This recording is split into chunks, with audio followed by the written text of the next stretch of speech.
Oh, good evening, ladies and gentlemen. Oh, it's so good to see you again. Well, actually, I can't see you. I'm hoping that you're there. But I just want to thank you all, those of you who have tuned in. I am Nicholas Vaselli. I am the artistic director of Theater Breaking Through Barriers. I am coming to you again live from high atop the Thunderdome here in beautiful Midtown Manhattan. And I'd like to welcome you all to the third night of TBTB's second Virtual Playmakers Intensive, or VPI2, Voices from the Great Experiment. I have to tell you, I love doing these intensives. I love doing this work because the fact that we're able to produce so much work in such a little bit of time, and just to get the opportunity to work with just incredibly gifted and talented artists, it's really so tremendous. And this particular intensive is quite exciting because we're working with a lot of artists, many of whom have never worked with us before. So it's very exciting, and I know that it just leads to better and richer work. But I have to do a special thank you and a special shout out. I was saying to you, yesterday was a really kind of a rough day in the city here because we got sort of tropical storm Don. Isaias just buzzed on through and managed to take out the power, not in the city so much, but outside of the city. And our IT and tech guru, Tucker Salavara, was powerless. But I am so happy to say that he's here tonight. Tucker, can you come on for a second? Just pop on and say hi. There he is. Hi. Tucker, how was the weather yesterday where you were? Was it really? It was crazy in there. Yeah. It was pretty far and Yeah. I know. I saw pictures. It just looked like, and we just got like an hour worth of like heavy rain and wind, and then it was over. It's sort of, and then you're like, I don't have power. It's like, oh great, I gotta do this myself. Tucker is so brilliant. I don't know what to say, Tucker. If it wasn't for you, especially in the middle of all this, we would be lost. I'd be standing on my balcony with my intercom trying to shout the plays out with no other actors because we're all separate. But thank you for being here, and thank you for everything that you do. You are just like, you're the best. You are the best. So thank you. No problem, boy. I like everyone. Perfect. So, all right. I think we better get to it. I hope you were able to see the first two shows that we had. They were really incredible. If you have not seen them, go just check us out. Go to our Facebook page, or of course, our YouTube site, and you will be able to see the shows that we did Monday and Tuesday, as well as a lot of our other work. Tonight, I'm going to call tonight like Old Home Wednesday, because we have such an incredible show, and all of the people that are going to be in tonight's work, all of the people that were involved in tonight's work are just very, very dear friends, all company members of TBTB, and I just am so absolutely thrilled. So tonight, just so you know, the play that we are going to be featuring is written by one of my favorites, Jeff Tabnick. Jeff Tabnick has been working with TBTB for many, many years, and he never ceases to amaze me with his work. It's just like he just keeps every play gets better and better. So I'm thrilled that we're going to be presenting one of Jeff's plays tonight. It was directed by, again, another very old and very, very dear friend and a brilliant artist, director, writer, sound designer, does everything, Richard M. Rose, brilliant. And the two artists, the two actors who will be featured tonight are Alyssa Chase and David Harrell. If you saw our production in 2017 of The Artificial Jungle, Charles Ludlam play, it starred Alyssa Chase and David Harrell. So I'm so happy that they're together tonight. So without any further ado, I am so thrilled and honored to be presenting Jeff Tabnick's What If You Read My Plays? So sit back, relax, and enjoy.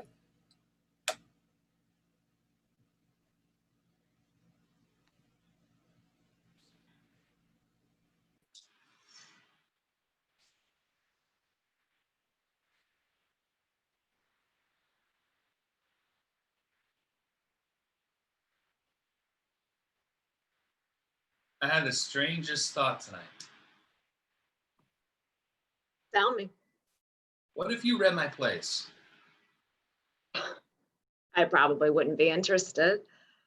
You have a Family, kids, problems. I'm so sorry to hear about your mom. Is that why you're thinking about me? Because you saw that my mom died? Yes, so. And then I thought, what do you think of the plays that I write now? You mean like, are they good? Like, what would your impression of me be through them? Like, are you happy or sad? Would you pity me? Would you be amused by me? Would you be disgusted by me? You could try to actually get in touch with me It would be awkward. because my mom just died. And all you want is for me to read your oeuvre.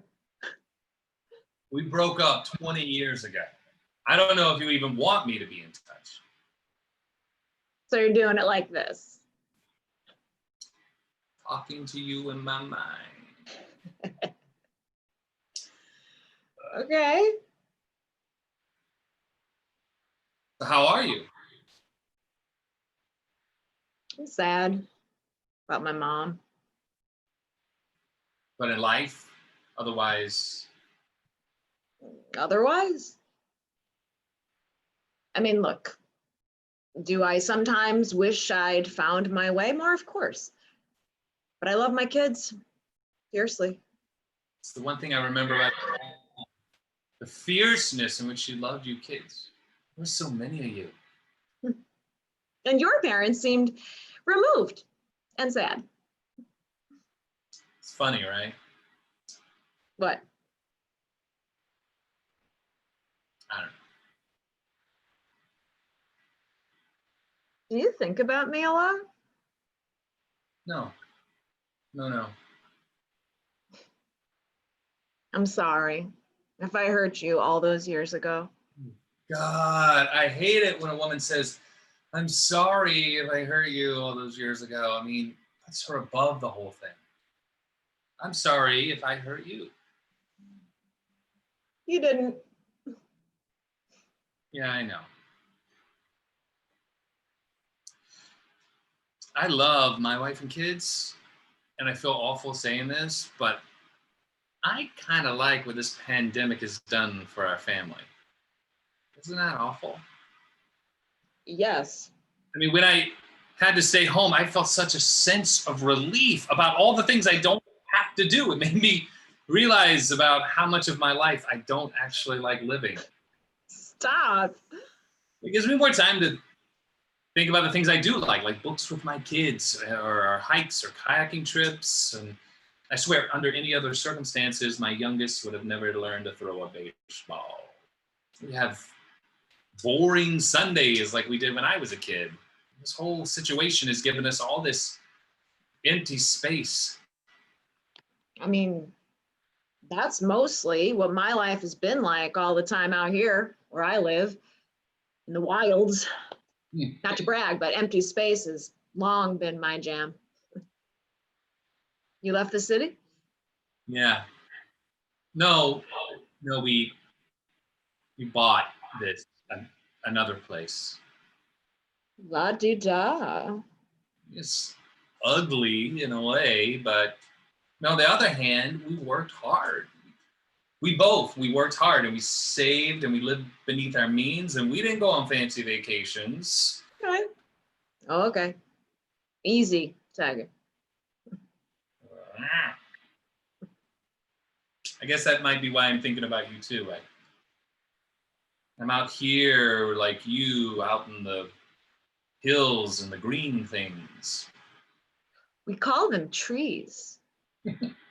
This easy space or empty space isn't easy. Trying to be comfortable with it like you.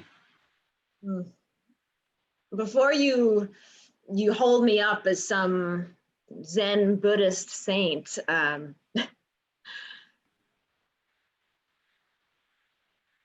Yeah? I work for the school system. I mean, before all of this, at the school, as a guidance counselor. And there was this teacher. You're having an affair? You love this. Obviously.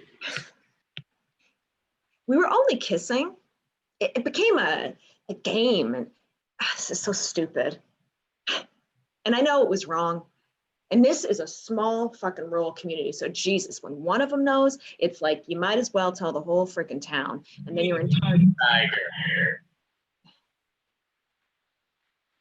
But when I was locked in this house with my husband and my kids, I was angry. Like angry that this shiny, exciting person had been taken away. Who knows if I will ever have that again? No, I won't. Look at me. You look great. I'm getting fat and my teeth are getting funny. You know, the worst thing about this whole situation is the Zoom, because I have to look at myself all day. God, group Zoom has entirely stripped me of my personality. It has ruined the art of the snarky aside, the knowing shoulder touch, the making someone feel special by talking just to them. You have to be the same person for everyone. What sort of life is that? A little window where I have to look at myself. Who is that guy with the squinty eyes and the jowly chin? My God, his face when he speaks, all the energy coming out of it. It's like, who could bear it? You can't just turn the video of yourself window thingy off. But unmonitored, who knows what this face is gonna do?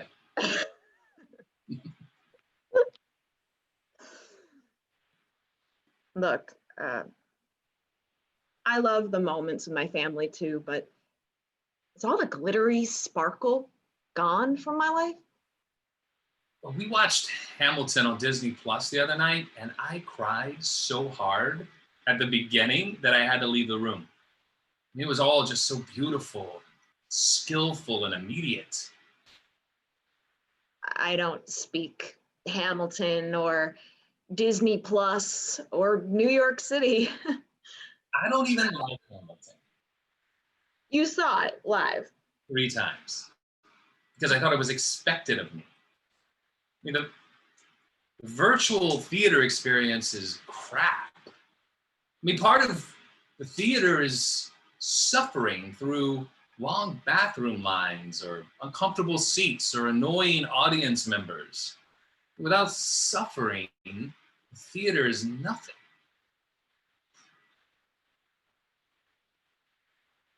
Sorry, did I lose you? I was just thinking, I feel bad that my mom died now when the world looks so shitty. The Obama years would have been a great time to die. Or the 90s. Oh, yes. Before the internet, or when cassette tapes were still a thing. It's eerie that I'll be the next generation to go. Maybe it'll be better to die under Joe Biden.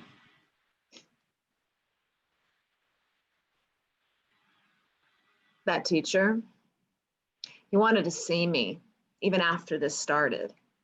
He said, we could kiss with masks on. which I could even get into. But I can't take that risk with my family. They're real. Not some relationship that's mostly in my mind. We need to be so careful. Do you know I know 3 people who have died? No one close, but still. And then my mom, but of course that was a long-standing health issue. Anyway, I mean, the main reason I told him not to call me, I don't want to be found out and die alone. And you love your husband. I do. I absolutely do. Hey, look, it's okay. I wish my wife would have an affair so she could find that happiness. As long as she kept it above the waist. Liar. Probably. See, this is the thing about the empty space. I have been filling it, thinking about times when I've been careless or dishonest or lied. I'm not cruel to people, but I dodge and make excuses. I still do that. These days, I spend all night on the things that I've done wrong. Like when the Black Lives Matter marches started, I felt, You went. oh yeah, I did. And it felt good to be counted because I felt this hopelessness that in the 90s, that guy, Abner Louima, the police anally raped him with a toilet plunger, and Amadou Diallo. We white people told ourselves in New York that this was the last remnants, that people were learning, people were becoming aware, and then to be no further along 20 years later, it felt just hopeless. And now I have all this time to think. I haven't always acted awesomely to Black people. And honestly, I think about that a lot. I mean, here's an example. I said the N-word in college because I was reading aloud from a passage in a book, but I knew I was making people uncomfortable, and the word kept coming up a lot. And I said it over and over because I felt like the people who were offended were stupid because they weren't taking context into consideration. And it looked like mostly white people who were offended, and I hate it when white people tell me how to talk to minorities. But then there were a few Black people that were offended, and I knew that, but I said, look, I'm an equal opportunity offender, and I'm treating everybody the same. And then after you and I broke up, I briefly dated a Black woman, and I wonder if I ended it, dismissed her the way I did because she wasn't my idea of who I should end up with. I mean, I already had my coming to Jesus moment with women and other things too, mostly because I wasn't being sensitive. But here's the thing, it's 20 years later and I'm still not sensitive. Your mom just died and all I could think about was what you'd think about my plays.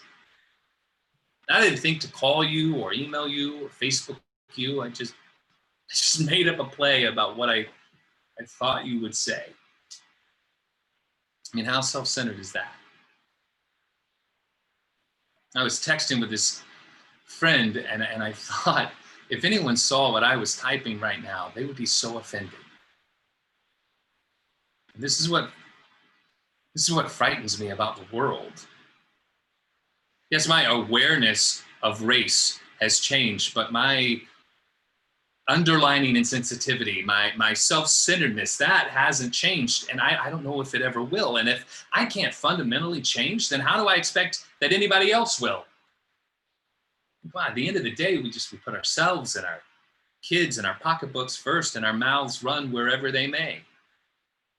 And yes, that makes me sad and scared. And I have no easy answer for it. And anything I might say about really doing better might just be a lie. Isn't that awful? Yes. But I think it's only fair to say to everyone that we as a society might not actually fundamentally change. Hmm.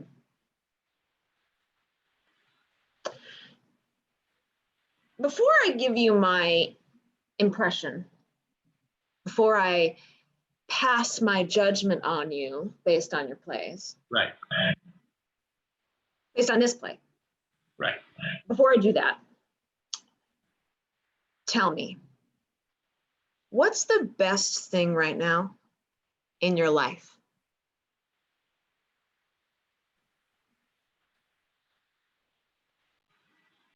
I have these moments with my wife, Mm. my kids. Things feel eternal. I know that feeling. Lying on our back in the river, or catching each other's eye when our kid does something awesome.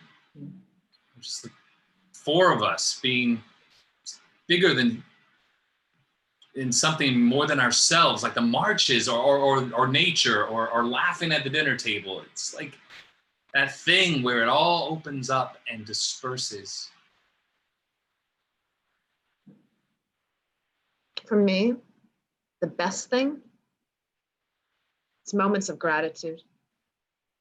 That with all the mistakes I've made and continue to make, that I'm here with people I love and people who love me. That's like a miracle I'm not worthy of.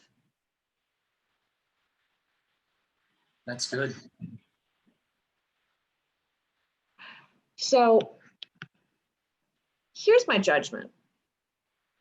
Please. You're defensive about your material wealth, cranky about technology, upset with how you look, scared that you're unable to change, isolated from other people, and up all night talking to yourself. What I think about you, based on this play, is that you're middle-aged. And our current situation has just made you realize it.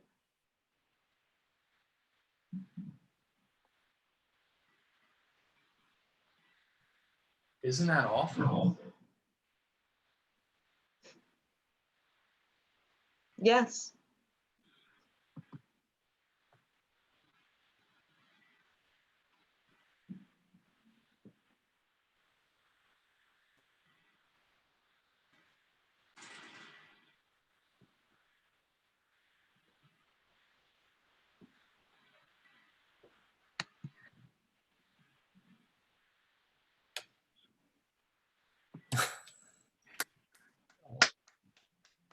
Oh wow.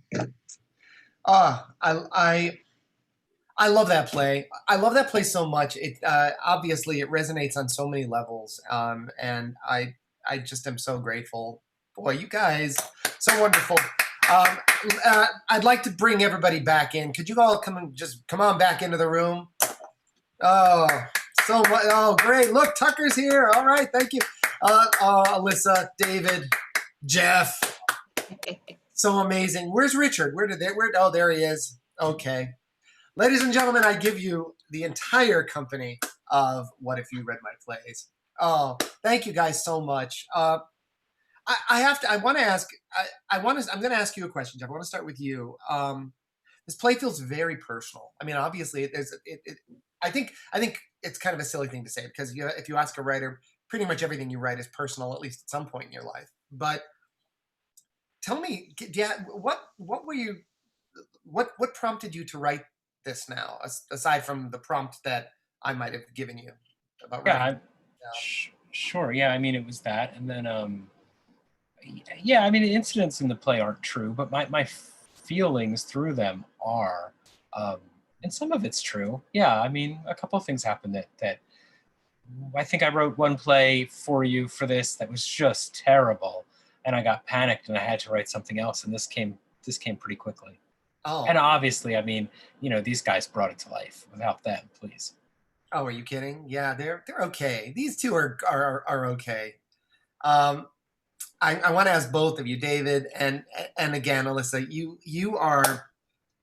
You're such incredible artists, and I'm obviously honored to call you friends. But this is this the first time you guys worked together since we did Artificial Jungle? I Both of you, yeah. Yeah, I think so. I mean, I think Mhm. I think so. Yeah, I think so. We've been in like festivals together, like but in separate pieces. Mhm. right. Again, I love it so much because when you work together on stage, I think you create, I think sometimes it's not even maybe even perceptible, but obviously you guys have you have a chemistry. You've got this energy. You've worked together before, and from me to watch you guys come back, it just felt like that familiarity was there, and it was so important. The fact that you were able to establish that connection from the past. Uh, it just Well, I've murdered David in 8 different ways, so we're very close. well, there you go. I mean, and I could see it in every line. I'm picturing every Right. time you murdered him. It was just so incredible. I love this play so much because, to me anyway, I don't want to bore you guys too much, but the play, I relate to it in so many ways. It's very evocative on a lot of different levels. When I first read it, believe it or not, I thought of the first community theater play I ever did with the director, Richard Rose. And that was the musical 1776. And the reason why I thought of that was because throughout the play, John Adams has these imaginary conversations with his wife, Abigail. And what happened was, obviously, in history, John Adams wrote really lovely, beautiful letters to his wife, and they wanted to put them into the musical. So they created this idea where he would go outside and she would appear on stage, but she was like a figment of in his mind. And so that was sort of the first thing that I thought of. But then all your talk about the 90s and then what brings us to today, and of course being middle-aged, it all just sort of connects. Richard, can you just I just have one question I have to ask you. We've worked together a long time, and you've worked on a lot of different things for us. You've worked. Can you tell me a little bit about your collaboration with not only Jeff, because you've worked with him a bunch, but with also David and Alyssa on this? Well, it was very enjoyable. Jeff approached me about possible casting ideas, wanted me to read the play. I read it a number of times. I was very moved by it because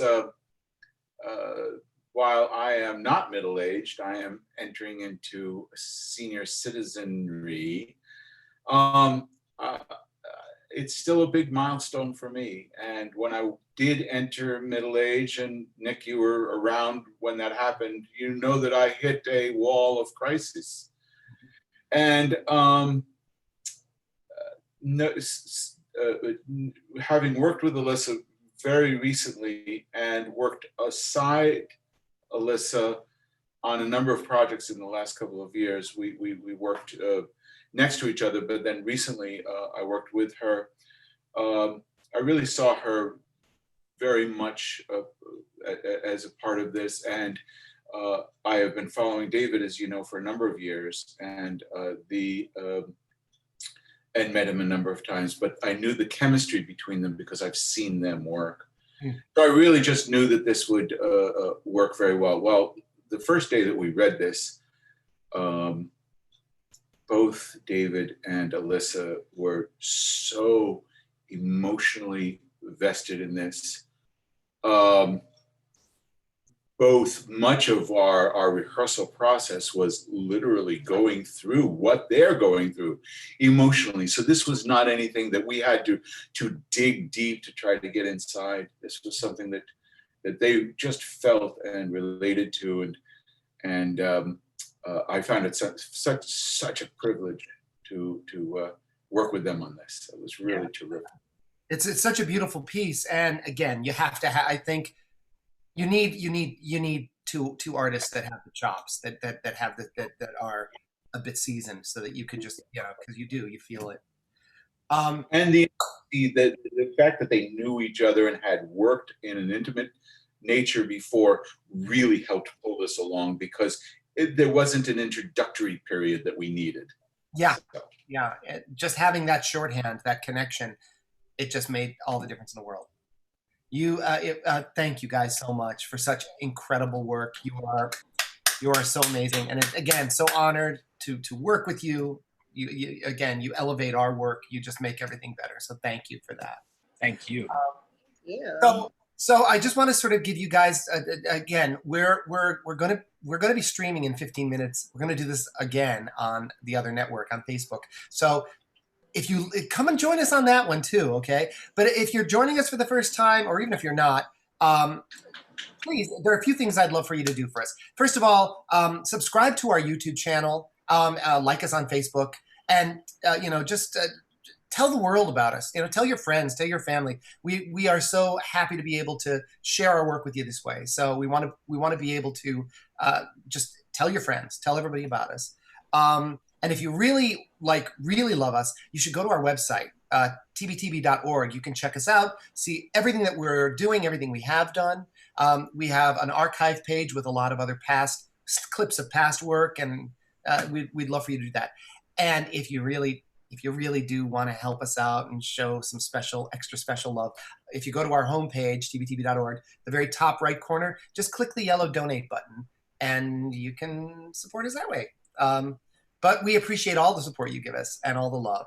Tomorrow night, we have another great play written by a wonderful playwright who's written for us before, Tatiana Rivera. And her piece was directed by, come on, one of your favorites, you guys, Everett Quinton. And it stars really 4 incredible actors: Vanessa Cruz, Christopher Ambrosiano, David J. O'Hare, and Estrella Temez. So we hope you'll tune in tomorrow night, 7:30 on this channel with live captioning, 8:15 on the Facebook. So again, ladies and gentlemen, thanks for joining us. Have a great night. Mask up, and we'll see you soon. Bye-bye.